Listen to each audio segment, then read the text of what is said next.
There's some recent changes that have come out that may mean the death of citizenship by investment, CBI, as we have known it over the last while. And today I'm going to talk to you about what is going on, what the trigger for this is, how a few countries are already responding, how a few countries may or may not be accepted or exempted, and what that might mean going into the future. So let's dive in and talk about it right now. If you're new here, welcome. I'm Michael. We are some of the foremost international corporate structuring experts from Offshore Citizen. We help people to relocate to other countries, set up international companies, etc. If you're interested in any of that, how to optimize your global tax, set up companies, bank accounts, corporate structures, etc., please reach out to us. You can book a call with me, calendar.com/Michael-Rosmer, link in the description below, or send a message through offshorecitizen.net. Okay, so what's happened? So what recently took place is that the US recently announced that there is a list of countries that would be subject to a travel ban. And as part of this criteria, one of the things they were looking at was places where you could get citizenship without any residency requirement. So this has prompted some action from Caribbean countries, specifically St. Kitts, and to some extent Dominica. There is, for those of you who are not familiar, already a small residency requirement for the country of Antigua. It's the only one in the Caribbean that has this, where you have to spend 5 days there in the first 5 years. Now, the question is, in practice, does anyone care that you are doing that? I mean, if I was the US and my policy was I dislike that you're going and allowing people to buy your citizenship without a residency requirement, which I don't know why they would, but it's one of these criteria they make, then they'd be in a situation where, hey, you have to come and spend 5 years. Oh, that magically makes it go away. No.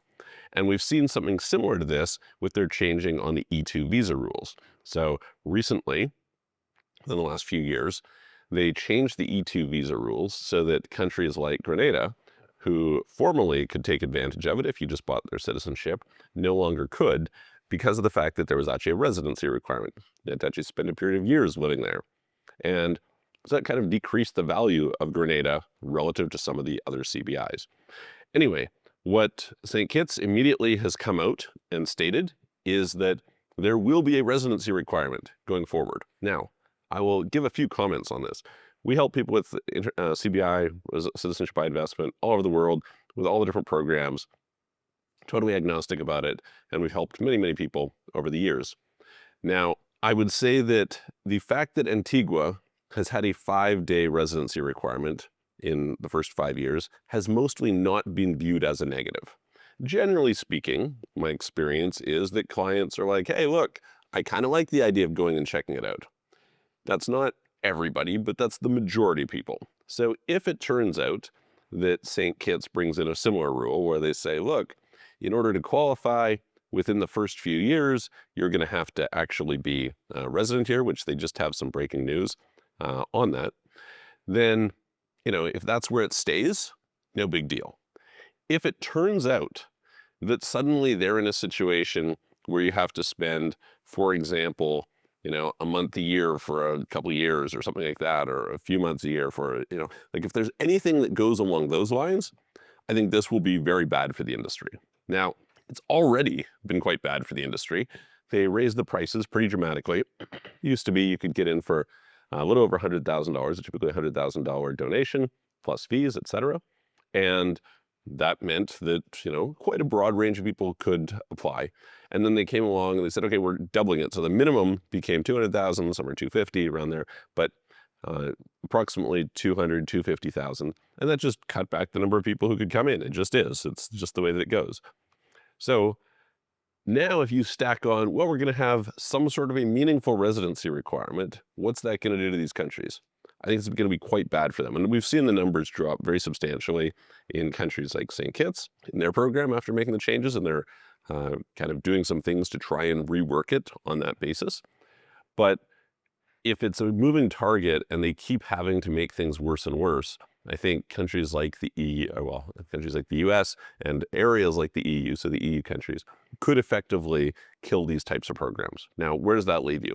Well, first of all, I've always said it is much better to get these programs when you have a chance rather than waiting. So very, very important to rush in and get it while it's available, because prices go up, programs go away, etc. So that's the first thing. The second thing is to be aware that you might be in a situation where these programs just will not exist anymore, or they'll be much less attractive. And so I do think it is worthwhile having not only a short-term but also a long-term alternative citizenship plan. A long-term one, by the way, is typically investing in a country where you can gradually get citizenship through that. For example, the Portuguese Golden Visa. It's probably the most common one we've helped people with. Or alternatively, actually spending some time in a country and working towards citizenship that way. Mexico is another one that's quite good, where you don't have to spend any time for the first 3 years and only time during the last 2 years. And so that's an example, but there are many of them. If you're interested in help with figuring out what the best citizenship by investment program is, or residency or whatever, please reach out to us. Again, happy to help you with any of those programs and go through with you what makes the most sense in your individual situation, because there's no one size fits all. This being said, I will also go over in the future all the different programs and separate videos that I will explain and you can check out. So make sure you hit the subscribe button to follow along as those come up. And if you have questions, put them in the comments below. I will, of course, keep you updated on all these different things, and I will look forward to seeing you on the next video.